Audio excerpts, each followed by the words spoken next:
She burst through my cabin door like she owned the place and shouted, "This entire property belongs to the HOA now."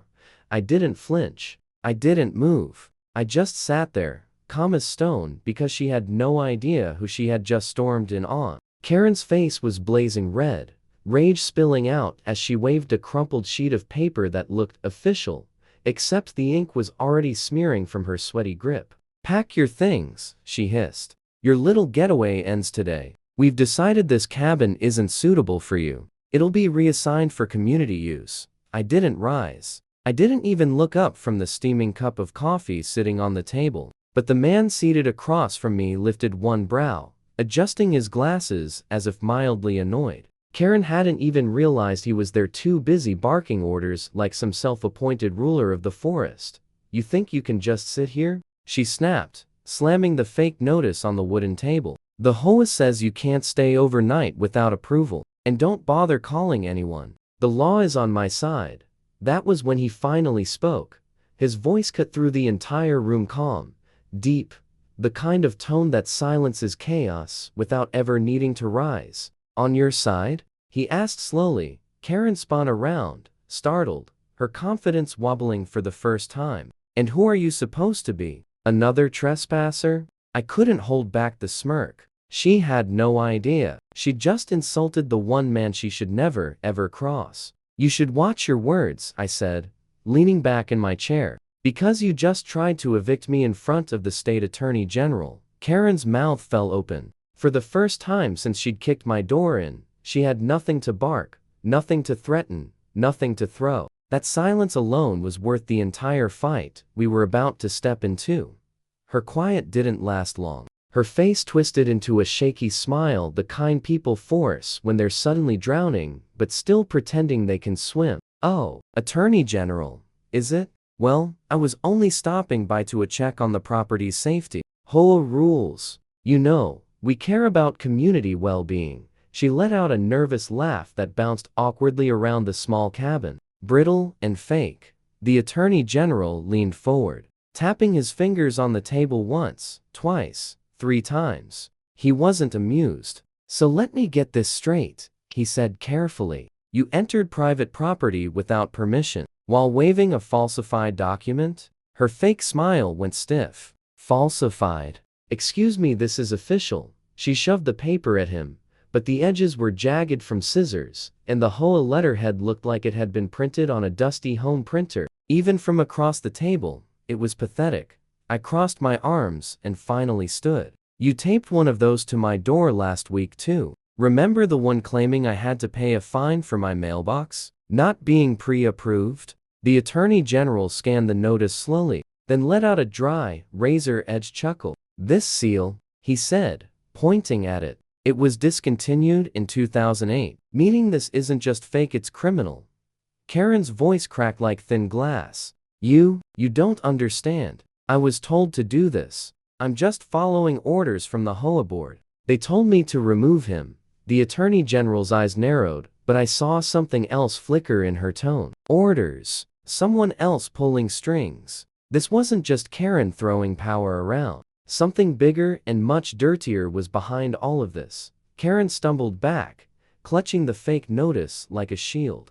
Her voice trembled as the arrogance drained out of her. "I swear I didn't come up with this. The HOA president said if I didn't handle it, I'd lose my spot on the board. He told me to push him out no matter what." She jabbed a shaky finger toward me like I was the criminal. The Attorney General folded the paper with slow precision, his voice sharper now. "So your board instructed you to trespass, impersonate authority, and harass a property owner? That isn't HOA business, that's fraud. Coercion. Possibly conspiracy." Karen's face drained to pure white. "Conspiracy? No, you don't get it. He's powerful. He has friends in the county. He promised no one would ever question this. He said people like him," her glare shot at me, "don't deserve lakefront property." The Attorney General's head snapped toward her. "People like him?" He waited. Karen froze, bit her lip, realized she'd said way too much. I stepped forward, voice steady but cold. "This isn't about the cabin, is it? It's about pushing certain families out of this area." Anyone who doesn't fit your board's perfect little picture. Her silence answered everything. The Attorney General leaned back again, calm but with steel running through every word. If your president thinks his influence outranks state law, he's about to learn how wrong he is. Karen's hands trembled violently now. She wasn't angry anymore, she was terrified. And deep down, I knew this was only the edge of something far darker. Then the cabin door creaked. But this time, it wasn't Karen. Heavy footsteps crossed the porch, followed by a deep, smooth voice calling out, "Karen, what's taking so long?" She flinched like a child caught stealing. Her eyes snapped to the door just as a tall man in a sharp, expensive suit stepped inside. He brushed mountain dust off polished dress shoes, carrying an aura like he owned everything he walked on. The Attorney General didn't move, but I saw the tension rise in his posture. The man's gaze scanned the room, first me, then Karen, then landing on the Attorney General. For a split second, his smirk slipped, but he recovered fast, straightening his tie. Well, this is unexpected." Karen rushed forward, panicking. "Mr. Lawson, sir, I was handling it like you said, but he's got the Attorney General here and enough." Lawson's voice sliced through her words. "You were supposed to keep this quiet, Karen. Instead, you've turned it into a circus." The Attorney General finally spoke, slow and precise. "Mr. Lawson, I presume." HOA President. Lawson's lips curved into a cold, practiced smile. "Titles don't matter here. What matters is that this cabin sits on land the board intends to regulate. And you," he pointed at me without even looking at me, "are standing in the way."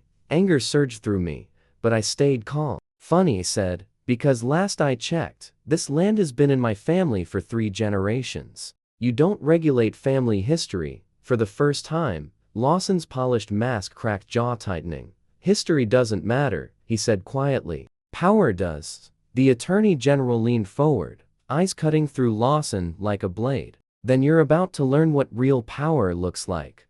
The room went dead still. Even Karen didn't dare breathe.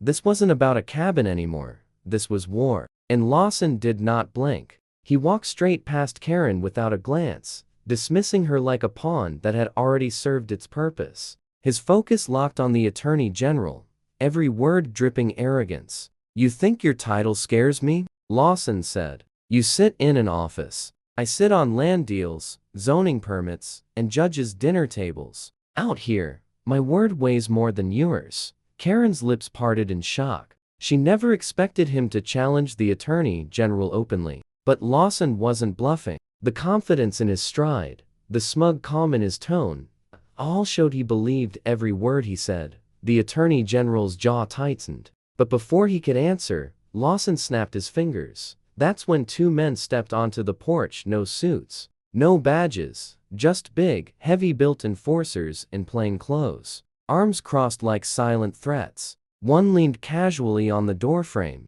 The other cracked his knuckles with a slow, deliberate pop.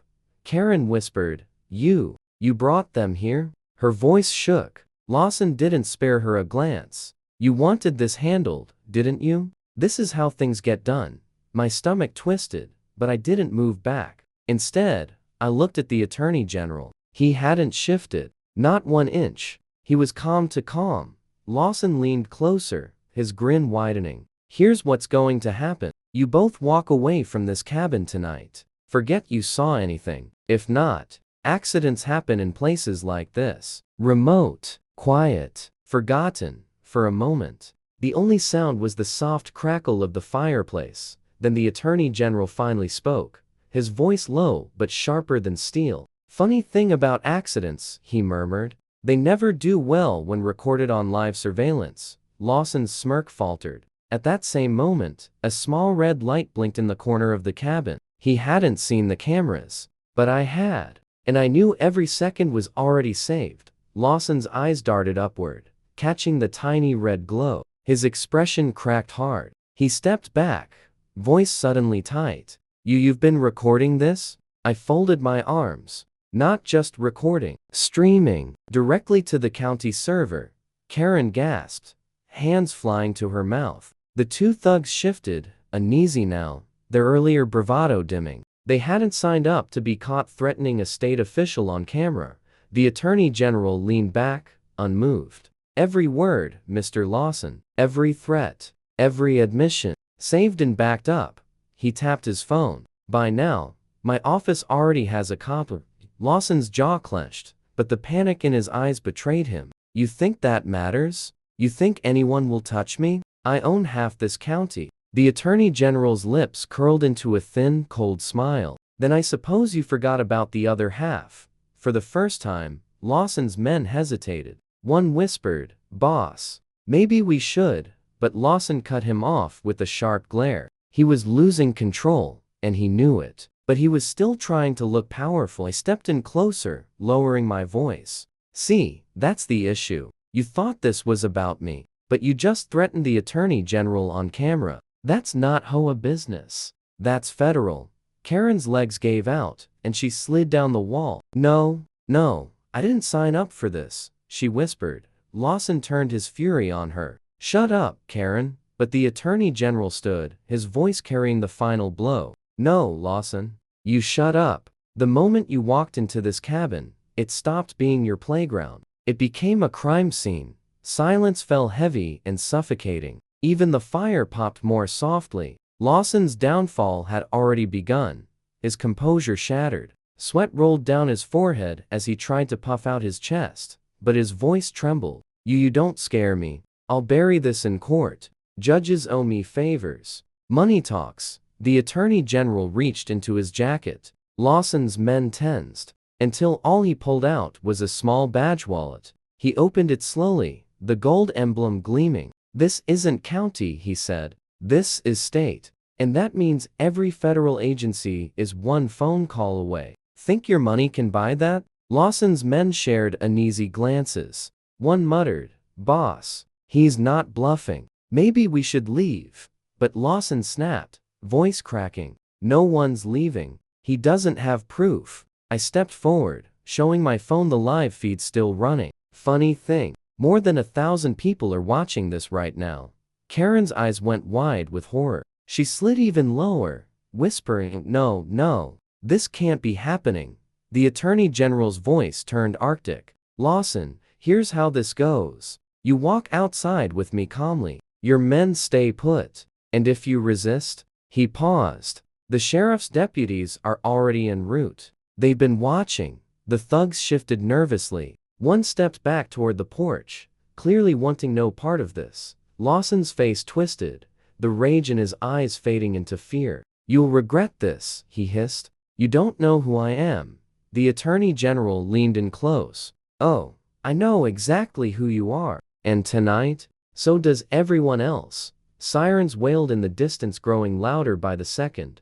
Blue and red lights flashed across the cabin walls, and for the first time, Lawson's mask shattered completely. His face drained as the empire he'd built on intimidation collapsed around him. Karen slid down the wall, sobbing. "I didn't mean for it to go this far. I just wanted my spot on the board. I didn't know." Deputies stormed the porch with weapons drawn but steady. The Attorney General raised a hand and commanded the room without shouting. "He's inside. Fraud, extortion, conspiracy. Take him." Lawson lunged desperately, pointing at me. "This is his fault. He provoked this. Arrest him instead." A deputy turned to him calmly. "Sir, this man is standing inside his own registered property with 3 generations of records. You, on the other hand," he clicked the cuffs onto Lawson's wrists, "are finished." Lawson thrashed, shouting, "I own this county. I own everyone." But his screams were drowned out as deputies dragged him toward the porch, his expensive shoes scraping the old wood. His men didn't resist, they backed away with their hands raised, muttering they weren't involved. Karen looked up at me, tears streaking her face. "They'll come after me too, won't they?" I met her eyes for a moment. "You chose this the second you taped that fake notice on my door. Maybe now you understand this land was never yours." The Attorney General placed a firm hand on my shoulder. "Justice might move slowly," he said, "but when it arrives, it doesn't miss." As Lawson was loaded into the squad car, his shouts echoing across the lake, I stepped onto the porch. The cool breeze washed over me, carrying a peace I hadn't felt in weeks. And in that moment, I understood this fight wasn't just about my cabin. It was about something deeper, the right to stand on your land, defend it, and remind people like Lawson and Karen that no one is untouchable. I didn't fight for this country, I said quietly, just to be told I can't live on my own land. The Attorney General nodded slowly. And tonight, the entire state heard you. The sirens faded into the night, but the truth lingered in the air. Freedom, family, and justice always outlast corruption.